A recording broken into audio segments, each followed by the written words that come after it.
Kenapa kita harus mengetahui siapa keturunan Rasulullah yang asli, siapa keturunan Rasulullah yang palsu? Karena kita punya kewajiban menghormati keturunan Rasulullah. Jangan sampai kita salah di dalam menghormati keturunan Rasulullah. Dan ini bapak-bapak dan ibu-ibu, saya bukan tidak cinta dzurriyyat Nabi, tetapi karena saya sangat cinta dzurriyyat Nabi, maka saya tidak ingin dzurriyyat Nabi yang palsu mengaku dzurriyyat Nabi, kemudian dia berbuat jelek, nanti Nabi dibawa-bawa, bahkan Nabi nanti akan dijadikan tameng daripada kejahatannya. Nabi akan dijadikan tameng dari kebobrokan akhlaknya. Kalau kami berbuat jahat, maka bencilah kejahatannya, tapi jangan benci kami. Tetap wajib menghormati dzurriyyat Nabi, karena di dalam tubuh kami mengalir darah Rasulullah. Begitu doktrinnya, betul? Lalu jika secara pustaka tidak terbukti karena tidak dicatat oleh kitab-kitab nasab selama 550 tahun, secara tes DNA juga gagal, berdasarkan apa saya terutama harus percaya bahwa Anda adalah keturunan daripada Nabi besar Muhammad sallallahu alaihi wasallam.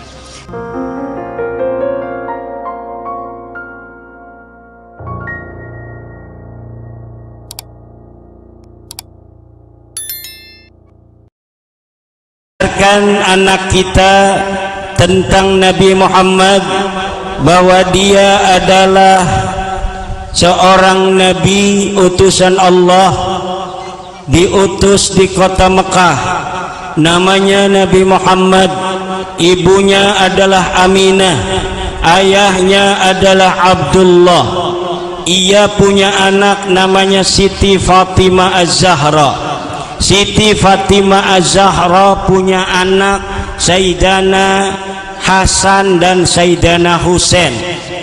Kemudian istrinya pertama Siti Khadijah, yang kedua Siti Aisyah, yang ketiga Siti Hafsah, yang keempat Siti Sauda, selanjutnya Siti Salamah, Siti Habibah, Siti Ummi Habibah, Siti Zainab binti Zahsi, Siti Zainab binti Huza'ah, Siti Juwairiyah, Siti Maria Al-Qibtiyah. Kakeknya namanya Abdul Muttalib, pamannya adalah Abu Talib radhiyallahu anhu. Dia hijrah ke Madinah, kemudian dia wafat di Madinah, kemudian dia dimakamkan juga di kota Madinah. Ini hukumnya wajib bagi seorang ayah untuk mengajarkannya kepada anak-anaknya. Apalagi kalau tahu keturunannya ke bawah. Sayyidina Nabi Muhammad punya anak Fatimah, Fatimah punya anak Husain, Husain punya anak Ali Zainal Abidin, Ali Zainal Abidin punya anak Muhammad Al-Baqir, Muhammad Al-Baqir punya anak Ja'far Shadiq, Ja'far Shadiq punya anak namanya Ali Al-Uraidi, Ali Al-Uraidi punya anak namanya Muhammad An-Naqib, Muhammad An-Naqib punya anak namanya Isa Ar-Rumi, Isa Ar-Rumi memiliki anak namanya Ahmad, Ahmad punya anak tiga, yang pertama adalah Muhammad, yang kedua adalah Ali, yang ketiga adalah Husain. Ini apalagi? Kenapa? Karena kita mempunyai kewajiban untuk menjaga keturunan Rasulullah Muhammad. Kata Ibnu Hajar, yang bagi li kulli ahadin ayyakuna lahu ghairatun fi hadan nasabi syarifi hatta la yantasiba ilai ahadun illa bihaqqin. Wajib, yang bagi maknanya seyogianya, kadang maknanya wajib, kadang maknanya mustahab. Seyogianya bagi seseorang, setiap orang mempunyai kecemburuan terhadap nasabnya Nabi besar Muhammad sallallahu alaihi wasallam, sehingga tidaklah bernisbat mengaku-ngaku keturunan Nabi Muhammad seseorang yang tidak punya hak. Kenapa kita harus mengetahui siapa keturunan Rasulullah yang asli, siapa keturunan Rasulullah yang palsu? Karena kita punya kewajiban menghormati keturunan Rasulullah. Jangan sampai kita salah di dalam menghormati keturunan Rasulullah. Di Indonesia, wali-wali songo dulu menyebarkan agama Islam ini adalah para turunan-turunan Rasulullah. Dari mana? Wali songo ini adalah keturunan Rasulullah dari Musa Al-Kazim. Tadi saya sebutkan Ja'far As-Shadiq punya anak namanya Ali Al-Uraidi. Itu punya kakak yang menjadi imam namanya Imam Musa Al-Kazim. Dari situlah para wali songo, Sunan Gunung Jati Syarif Hidayatullah, Sunan Ampel, Sunan Kudus mempunyai nasab ke Rasulullah melalui Imam Musa Al-Kazim. Yang lainnya banyak juga yang mengaku keturunan Rasulullah. Sejak abad ketiga, ratusan kabilah mengaku-ngaku sebagai keturunan Rasulullah. Di zaman Turki Utsmani ada 17.000 orang yang ketahuan dia mengaku cucu Nabi, sementara tidak jelas. Itu sejak zaman dulu orang ngaku-ngaku keturunan Nabi itu sudah banyak. Sejak abad ketiga Hijriah orang-orang banyak mengaku keturunan Nabi. Bahkan sampai jadi raja di Mesir, Bani Ubaid, dia mengaku keturunan daripada Nabi Muhammad, sampai dihormati oleh orang, kemudian dijadikan raja. Setelah 200 tahun baru ketahuan bahwa mereka bukanlah keturunan daripada Nabi Muhammad sallallahu alaihi wasallam. Makanya kalau ada orang ngaku cucu Nabi zaman sekarang ini bisa dites dengan dua cara. Pertama, kalau ada orang saya cucu Nabi, mana silsilah kamu? Kalau dia sudah melampirkan silsilah bin Anu, bin Anu, bin Anu, bin Anu, bin Anu sampai kepada Nabi Muhammad, kemudian kita uji satu persatu mulai dari Nabi Muhammad. Nabi Muhammad punya anak namanya Fatimah, ada dalilnya. Fatimah punya anak namanya Husain, ada dalilnya dari hadis. Husain punya anak Ali Zainal, ada dalilnya dari hadis. Ali Zainal Abidin punya anak namanya Muhammad Al-Baghir, ada dalilnya. Muhammad Al-Baghir punya anak namanya Ja'far Shadiq, ada dalilnya dari kitab-kitab. Kemudian Ja'far Shadiq mempunyai anak namanya Muhammad An-Naqib, ada dalilnya di kitab-kitab. Muhammad An-Naqib mempunyai anak namanya Isa Ar-Rumi, dilihat di kitab-kitab nasab abad 3 Hijriah, banyak ada di internet, kita tinggal download. Betul, dia mempunyai anak namanya Ahmad bin Isa. Isa nama ayahnya Muhammad. Muhammad betul punya ayah namanya Ali Al-Uraidi. Ali Al-Uraidi betul punya ayah namanya Ja'far Shadiq. Ada orang di Indonesia yang saya sudah periksa, ibu-ibu, dia ngaku-ngaku cucu Nabi. Di persidangan dia ngaku cucu Nabi, di ceramah dia ngaku cucu Nabi. Dalam darahku ada darah Rasulullah, dalam tubuhku ada darah Rasulullah. Saya periksa silsilah dia, ternyata silsilahnya melenceng kemana-mana. Ini ibu-ibu ini manggut-manggut, kenapa? Ini calon menantu saya galak amat katanya.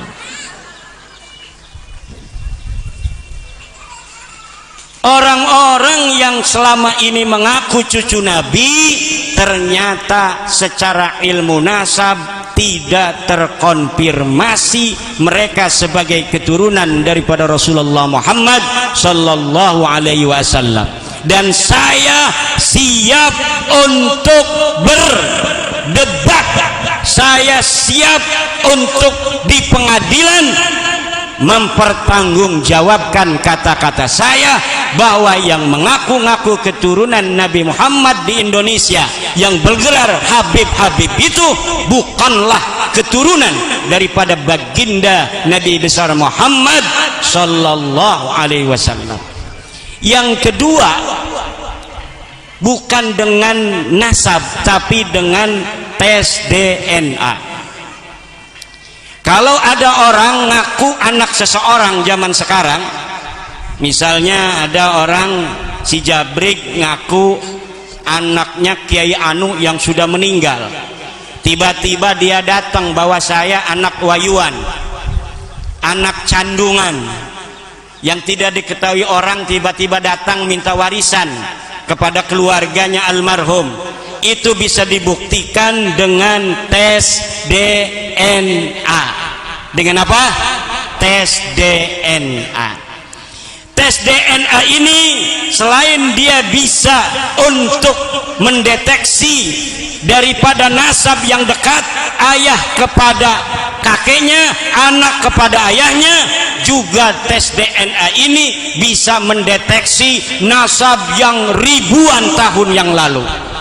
Karena apabila seseorang hari ini hidup, laki-laki dia, maka dia akan membawa kode genetik ayahnya, kode genetik kakaknya, genetik dadanya, terus sampai ke atas laki-laki Nabi Adam. Saya ulangi, apabila seorang laki-laki, Bu, hari ini saya membawa kode genetik ayah saya, kakek saya, buyut saya, lurus laki-laki sampai Nabi Adam. Itu bisa dideteksi. Kalau seseorang hari ini mengaku sebagai keturunan daripada Rasulullah, maka dia harus mempunyai kode genetik Rasulullah. Haplografnya dulu dilihat. Haplografnya apa? Haplografnya Rasulullah, orang-orang Arab keturunan Quraisy adalah J1. Ambil darahnya, ambil hidungnya, ingus, ambil ludahnya, diperiksa di BRIN. Sekarang ibu-ibu akan ketahuan ayahnya ini keturunan siapa. Dari mulai ayahnya ibu-ibu sampai Nabi Adam ketahuan. Ibu-ibu sekarang yang hadir di sini, kalau diambil ludahnya, dimasukkan ke lab, akan ketahuan ibunya siapa, neneknya siapa, garis lurus sampai ke Siti Hawa. Dan para keturunan Rasulullah yang ada di Timur Tengah sudah mengadakan tes DNA. Hasilnya mereka adalah keturunan Nabi yang berkode haplograf J1. Sedangkan yang ada di Indonesia ini, yang selama ini mengaku-ngaku sebagai cucu Nabi dari orang-orang Yaman, itu haplografnya adalah G. Apa artinya G? Dia bukan keturunan Arab. Jangankan dia keturunan Nabi, keturunan Arab aja bukan. Bahkan menurut Dr. Kaim, kebetulan saya punya nomor Dr. Kaim dan Dr. Sugeng Sugiharto dari Badan Riset Inovasi Nasional. Saya tanya, Dok, ini keyakinan berapa persen? Keyakinan ini Pak Kiai ilmu biologi 1 tambah 1 sama dengan 2. Jadi kalau orang yang hari ini mengaku turunan Nabi, haplogramnya harus apa dokter? Harus J1. Kalau dia ini ngaku cucu Nabi, harus ketahuan orang Arab apa bukan? Itu yang pertama. Kode haplogramnya orang Arab adalah J1. Setelah ketahuan kode haplograf J1 bahwa dia adalah orang Arab, nanti dicari kode genetik STR-nya yang menunjukkan bahwa dia keturunan Adnan. Kalau sudah ketahuan kode genetik Adnan, maka dicari kode genetik Bani Hashim. Setelah diketahui ada kode genetik Bani Hashim, dicari kode genetik Sayyid Ali, karena keturunan Nabi Muhammad jalur laki-laki adalah mereka yang keturunan daripada Sayyidina Ali. Kalau sudah punya kode genetik Sayyidina Ali, maka harus dicari, kalau ngakunya jalur Imam Husain harus ada kode genetik Imam Husain. Kalau dia ngakunya jalur Hasan harus punya kode genetik Imam Hasan. Dan ternyata para habaib yang ada di Indonesia ini, dia tidak punya haplograf Arab, dia tidak punya kode genetik daripada Adnan, dia tidak punya kode genetik daripada Bani Hashim, dia tidak punya kode genetik daripada Quraisy, dia tidak punya kode genetik daripada Abi Thalib, dia juga tidak punya kode genetik daripada Sayyidina Ali dan Sayyidina Husain.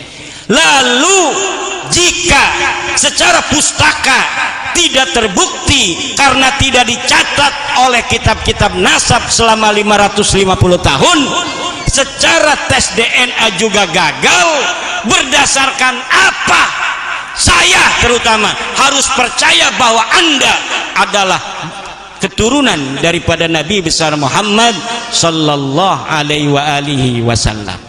Karena di dalam penelitian saya, nasab mereka tidak dicatat pada abad ke-4, ke-5, ke-6, ke-7, ke-8, ke-9.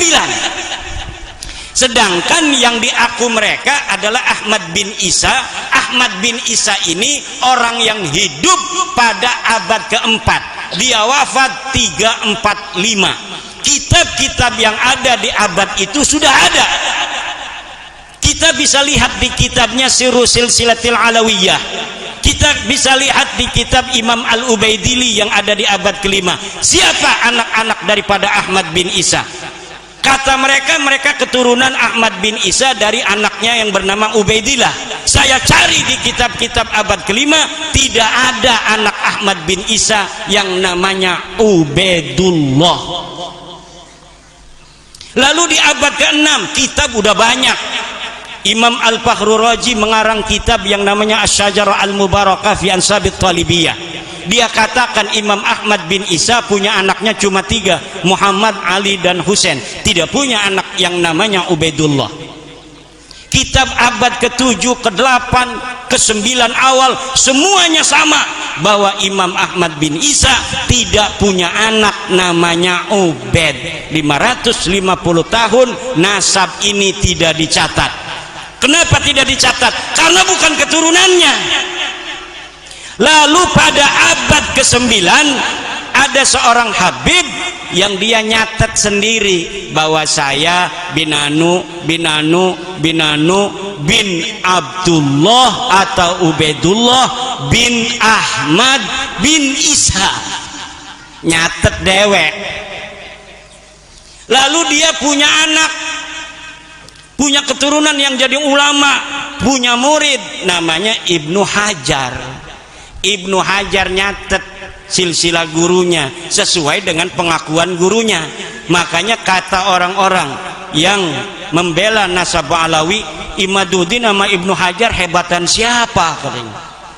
Lah Ibnu Hajar nyatetnya abad 10. Sedangkan yang mahalun niza, yang dipermasalahkan ini adalah orang yang ada di abad ke-4.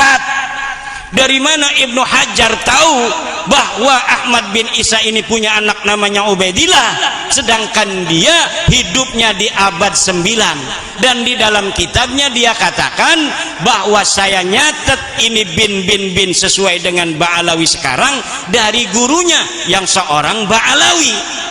Jadi bukan hasil penelitian. Syekh Nawawi Tanara Al-Bantani juga nyatet seperti itu. Karena apa?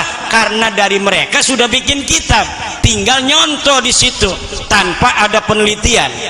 Kalau orang yang mau meneliti, maka dia akan tahu bahwa silsilah nasab ini adalah palsu. Kalau mau meneliti, tidak boleh kita di dalam nasab yang berkaitan dengan nasab Rasulullah hanya bermodalkan taklid, dan tidak boleh orang yang sudah tahu seperti saya tidak memberitahunya pada orang lain. Kenapa? Karena apabila kita tahu seseorang bernisbat kepada Rasul ini palsu, kemudian kita diam, maka kita berdosa. Kenapa? Karena menjaga nasab Rasulullah adalah minal amri bil ma'ruf wan nahyi anil munkar, amar ma'ruf dan nahi munkar. Kalau kita sembunyikan, maka kita akan berdosa. Maka di mana-mana selain saya berceramah tentang maulid, tentang acara khatmil Quran, akan saya sisipkan apa yang sudah saya tahu dari penelitian saya di dalam kitab-kitab nasab, bahwa orang-orang yang selama ini mengaku cucu Nabi di Indonesia yang bergelar Habib tidak benar dan nasabnya adalah palsu. Tidak terkonfirmasi kitab-kitab nasab yang ada pada zamannya. Ditulis oleh ulama, betul ada ditulis oleh ulama. Katanya Murtado Az-Zabidi, pensyarah kitab Ihya, telah mencatat nasab Ba'alawi. Betul, karena Murtado Az-Zabidi yang hidup di abad 13 punya guru seorang Habib. Ibnu Hajar punya guru seorang Habib. Lah, seorang murid nggak mungkin meneliti nasab gurunya suudon. Kenapa?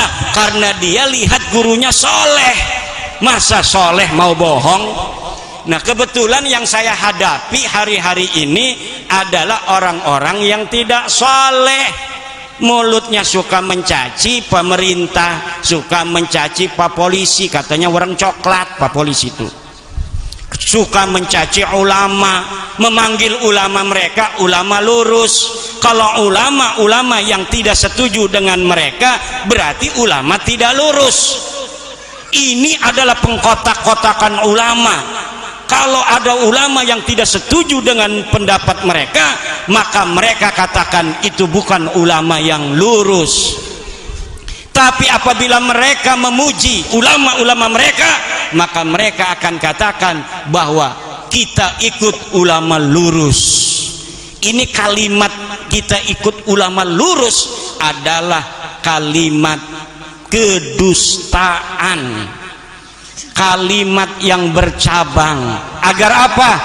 Menipu masyarakat. Sehingga ulama-ulama yang tidak ikut mereka akan disebut dengan ulama-ulama yang sudah disuap, ulama yang tidak lurus lagi, ulama yang jalan surga ke sana, dia ke sana.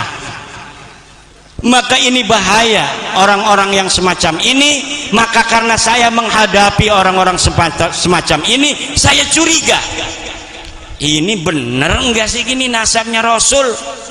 Saya cari itu di internet, dia majang-majang nasab, ternyata ada. Saya ambil nama-namanya, saya periksa satu persatu, baru dapat 11 nama, sudah ketahuan bohongnya. Sedangkan silsilahnya ada 39 nama. Saya baru periksa 11 nama dari atas dengan kitab-kitab yang tersedia, ternyata sudah mentok, ketahuan itu nasabnya nasab palsu, nasabun muntahal, nasab yang dapat ngambil begitu saja dari nasab orang lain. Dan apa sekarang yang terjadi? Terkonfirmasi dari berbagai upaya-upaya oknum-oknum mereka membelok-belokkan sejarah dan mengambil sejarah orang untuk dicantolkan menjadi sejarah dia. Di Yogyakarta ada seorang pahlawan namanya KRT Sumodiningrat. Dia ini wafat dalam perang Sapehi melawan Belanda Inggris, melawan Inggris. Dia mati karena melawan penjajah. Namanya Kanjeng Raden Tumenggung Sumodiningrat dari Keraton Jogja. Dia orang Jogja asli, bapaknya orang Jogja asli. Tapi akhirnya sekarang makamnya dibagusin, silsilahnya jadi KRT Sumodiningrat bin Yahya. Masa iya orang Jogja jadi bin Yahya? Lah ternyata model-model semacam ini juga sudah terjadi di Tangerang. Saya tadi di mobil lihat ada YouTube, katanya makam Gajah Barong. Makam Gajah Barong ini katanya makam Husain bin Yahya. Lah masa iya orang tiga raksa namanya Husain bin Yahya? Siapa dia? Katanya dia adalah pengawal Sultan Maulana Hasanuddin.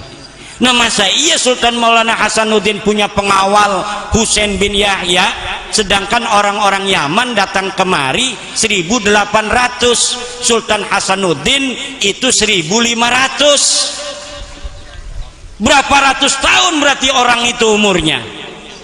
Orangnya baru ada tahun 1800, kok dia bisa jadi pengawal pada 1500? Ketahuan bohongnya. Makanya ini hati-hati bapak-bapak, ibu-ibu, terutama terhadap sejarah-sejarah bangsa Indonesia. Banyak yang sejarah bangsa Indonesia sekarang dibelokin, tidak sesuai dengan kesejarahannya. Kenapa kita harus memiliki kepedulian? Karena 100 tahun lagi bisa jadi sejarah Indonesia ini akan bergeser. Yang menjadi penyebar agama Islam bisa jadi dia bukan Wali Songo lagi nanti. Kenapa? Karena banyak makam-makam sekarang yang makam ini kemudian dikasih nama, dikasih tahun, tahunnya 1400, sedang Wali Songo datangnya 1500. Ada makam 1400, ada makam 1300. Nanti bingung anak-anak kita. Wah, berarti sejarah kita yang kita baca di dalam buku sejarah ini salah. Sebenarnya bukan Wali Songo yang menyebarkan agama Islam di Indonesia. Buktinya ada makam-makam yang umurnya sudah 1300 tahun. Tahun 1300 sudah ada di Indonesia. Ini yang akan terjadi. Sejarah Indonesia rubah. Katanya yang menentukan tanggal 17 Agustus 45 itu adalah seorang Habib. Yang mendirikan Nahdlatul Ulama katanya Habib, bukan Syekh Hasyim Asy'ari. Yang menentukan bendera merah putih katanya Habib. Banyak sekali, dan ini silahkan lihat di YouTube, silahkan lihat di media-media sosial, silahkan lihat di majalah-majalah bagaimana klaim-klaim ini sudah ada di media-media kita, dan ini hanya bisa untuk dirasakan kewaspadaannya oleh orang-orang yang mau baca. Dia tidak sekedar baca, dia juga mau meneliti. Kalau orang sekedar baca tinggal dikasih sejarah palsu kemudian dia meyakini. Lihat sekarang sudah ada di Wikipedia, Gajah Barong pengawal Sultan Maulana Hasanuddin, nama aslinya Husain bin Yahya. Nah, kalau orang cuma baca, dia masukin ke otak kemudian dia yakini. Kalau orang mau teliti, Husain bin Yahya tahun berapa hidupnya? 1800. Sultan Hasanuddin hidupnya tahun berapa? 1500. Masa iya orang yang hidup di tahun 1800 jadi pengawal raja yang hidupnya di tahun 1500? Nggak masuk akal. Dan ini bapak-bapak dan ibu-ibu, saya bukan tidak cinta dzurriyyat Nabi, tetapi karena saya sangat cinta dzurriyyat Nabi, maka saya tidak ingin dzurriyyat Nabi yang palsu mengaku dzurriyyat Nabi, kemudian dia berbuat jelek, nanti Nabi dibawa-bawa. Bahkan Nabi nanti akan dijadikan tameng daripada kejahatannya. Nabi akan dijadikan tameng dari kebobrokan akhlaknya. Kalau kami berbuat jahat, maka bencilah kejahatannya, tapi jangan benci kami. Tetap wajib menghormati dzurriyyat Nabi, karena di dalam tubuh kami mengalir darah Rasulullah. Begitu doktrinnya, betul? Betul? Tetapi ajaran Islam tidak begitu. Orang yang berbuat jahat boleh dibenci agar dia berhenti dari kejahatannya, betul? Orang yang berbuat maksiat, benci dia agar dia akan berhenti dari kemaksiatannya. Kalau orang berbuat jahat kemudian kita tidak membenci dia, karena kita tidak membenci dia, kita tidak menghukum dia, akhirnya dia terus dalam kejahatannya, maka kita bisa termasuk ta'awanu alal itsmi wal 'udw. Bahkan kalaulah dia ini cucu Nabi asli pakai shad, terbukti secara tes DNA, terbukti secara kitab nasab, kalau dia bersalah wajib kita hukum. Lau anna Fatimata binta Muhammadin sarakat laqata'tu yadaha. Tidak ada syariat memberikan privilege hukum kalau dia keturunan Nabi tidak boleh dihukum, tidak ada. Kalau kita menghukum orang-orang yang karena dia minum minuman keras kemudian kita berikan hukuman sosial, maka orang yang mengaku keturunan Nabi pun kita harus berikan hukuman sosial agar dia berhenti dari kejahatan dan kemaksiatannya. Itu ajaran Islam sesungguhnya. Dan tidak boleh orang rajek, orang suka manah, merasa rendah diri di hadapan orang-orang yang mengaku dirinya sebagai keturunan daripada Rasulullah Muhammad sallallahu alaihi wasallam. Apakah dia sudah terbukti nasabnya ataukah tidak? Karena di dalam ajaran Islam semua manusia adalah sama. La fadla li arabiyyin ala ajamiyyin wala li ajamiyyin ala arabiyyin illa bittaqwa. Tidak ada perbedaan, tidak ada keunggulan orang Arab kepada orang Ajam kepada orang Arab, kecuali dengan takwanya. Siapa yang bertakwa, dialah orang yang mulia. Siapa orang yang punya ilmu, dialah orang yang tinggi derajatnya. Kalau dia ini tidak punya takwa, maka berarti dia bukan orang mulia, dan kita tidak perlu memuliakan orang yang tidak muli. Kalau dia tidak punya ilmu, berarti dia tidak tinggi pangkatnya, dan tidak boleh, tidak perlu kita untuk mengangkat derajat orang-orang yang tidak punya ilmu. Siapapun dia, keturunan siapapun dia. Inilah ajaran Islam yang sesungguhnya. Tidak ada ajaran Islam basisnya adalah basis nasab, tidak ada. Superioritas dalam Islam tidak ada. Semua manusia adalah sama, dan inilah ajaran Pancasila juga. Kemanusiaan yang adil dan beradab. Apa artinya kemanusiaan yang adil dan beradab? Artinya semua manusia Indonesia mempunyai hak yang sama di bumi Indonesia ini. Tidak boleh saya orang Tangerang, ada Kiai Nur Rahman mau tinggal di Rajak, nggak boleh, harus orang Tangerang aja, tidak bisa. Dari Sabang sampai Merauke ini adalah Indonesia tanah tumpah darah kita bersama. Orang Kresek seperti saya boleh tinggal di Papua kalau saya mau. Orang Papua silahkan tinggal di Kresek. Orang Kudus silahkan tinggal di Rajeg. Orang Rajeg silahkan jual satu Kudus di Kudus.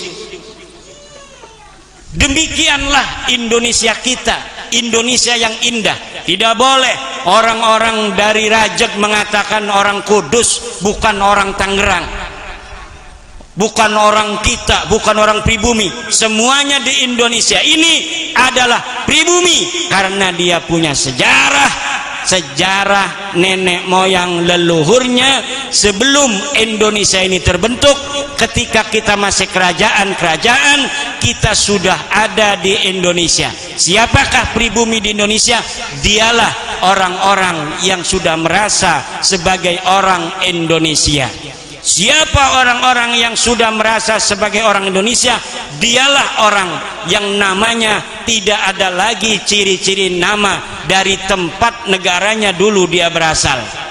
Leluhur saya mungkin ada dari Arab Saudi, leluhur saya mungkin ada dari Mesir, tapi saya Imaduddin Al-Bantani, Banten adanya di Indonesia. Tidak lagi membawa nama-nama Arab, tidak lagi membawa nama-nama suku di Mesir.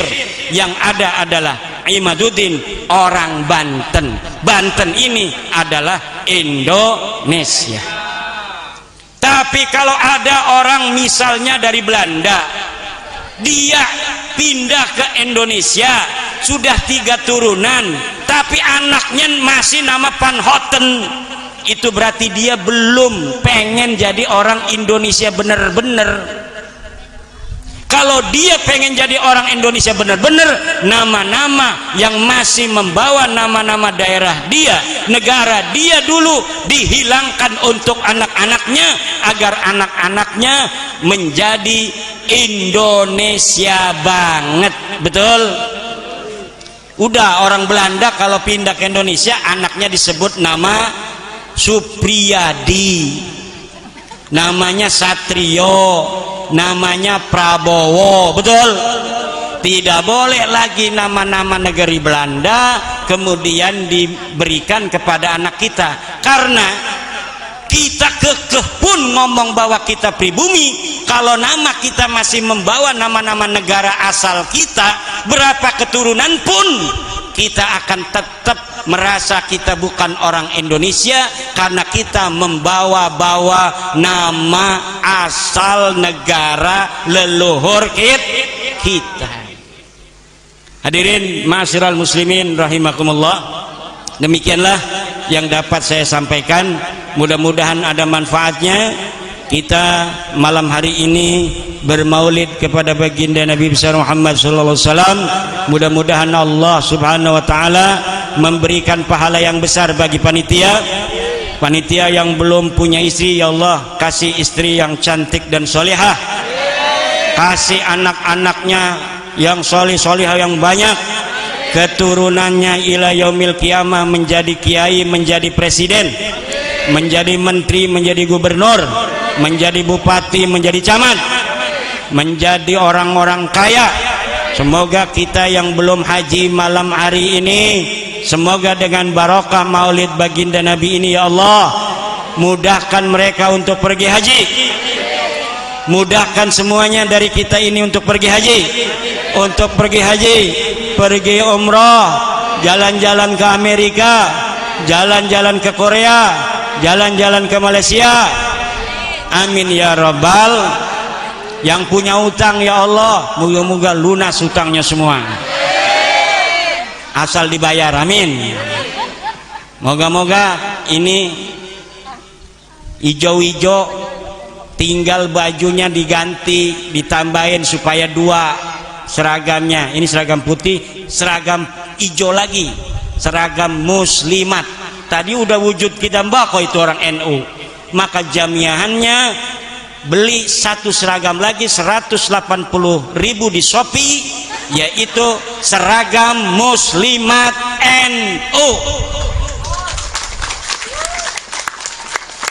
Nanti undang lagi saya ke sini, semuanya ibu-ibu sudah pakai ininya hijau dan pakai baju muslimat dan tolong mic-nya jangan begini, saya ini tidak bisa konsen ini, yang sini nggak ada orang, ini harusnya di sini semua, jadi saya ngomong sini ngadepin bapak doang. Yang kesini terus nanti yang ini nggak ngeliat. Jadi cara untuk menata hadirin pun ini harus oke.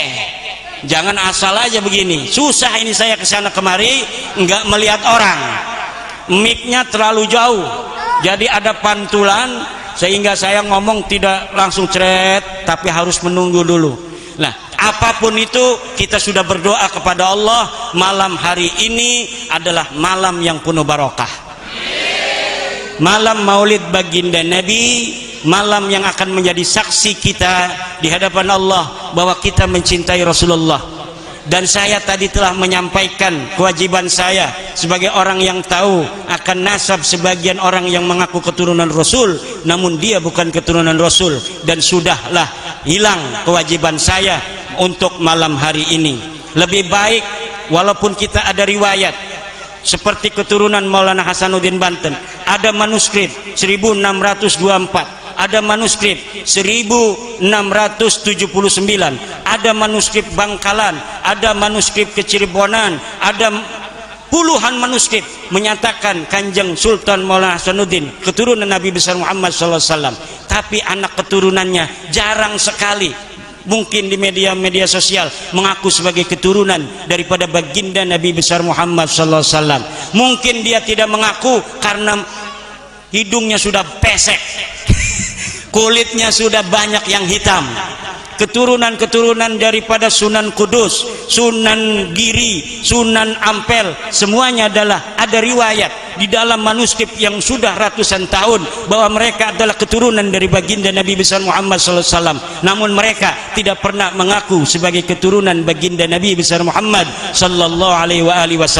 Lebih baik walaupun kita ada riwayat sebagai keturunan Nabi, kita tidak mengakuinya, kemudian bertemu Nabi kita diaku, sangat bahagia sekali, betul, daripada orang yang hari ini kekeh mengaku-ngaku sebagai keturunan baginda Nabi, marah kalau ada orang seperti saya yang tidak mengakui dia sebagai keturunan Nabi, kamu nasabnya palsu, marah dia, sampai ada yang nantang pakai golok segala. Saya coba lihat di YouTube, ada orang yang nantang saya pakai golok, katanya ayo kalau berani sebutkan tempatnya, kapan waktunya. Orang Banten gak usah digituin, orang Banten ditantang-tantang. Orang Banten tidak pernah ngomong-ngomong keberanian itu di hadapan orang. Orang Banten tidak pernah ngomong-ngomong menantang orang, menunjukkan keberanian. Kalau orang Banten sudah mau tanpa ngomong, lu udah nggak ada. Itulah kisah daripada kesatriaan orang Banten, dan orang Banten tidak pernah nantang orang. Tamu siapapun akan dicintai, dimuliakan seperti memuliakan dirinya sendiri. Inilah yang diajarkan oleh kami, dan kami tidak boleh membalas orang yang menghina kami dengan balasan penghinaan yang sama. Apapun yang saya ucapkan tentang nasab ini, pertama maslahatnya untuk mereka sendiri, agar mereka menyadari, agar mereka mengakui, minimal walaupun mereka tidak percaya pada saya, mereka tidak akan seperti dulu sombong terhadap orang lain. Wallahu huwal muwafiq ila aqwamit thoriq. Wassalamualaikum warahmatullahi wabarakatuh.